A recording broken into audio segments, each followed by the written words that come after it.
النهارده هنتكلم عن الهايبوتنشن والهايبرتنشن، ضغط الدم العالي والضغط الدم الواطي. الاتنين خطر، لكن كل واحد بيأثر على الجسم بطريقة مختلفة. تعال نشوف ازاي.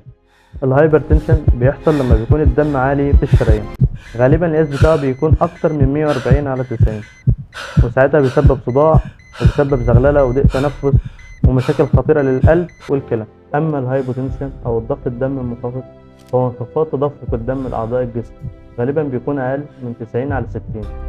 الضغط الدم الواطي ممكن يسبب دوخة وإرهاق وعدم تركيز، وحتى ممكن يكون إغماء مفاجئ. المهم تكون عارف إن قياس الضغط مرة واحدة مش كفاية للتشخيص تماما، لازم متابعة دورية واستشارة دكتور متخصص لتحديد السبب والعلاج المناسب للحالة.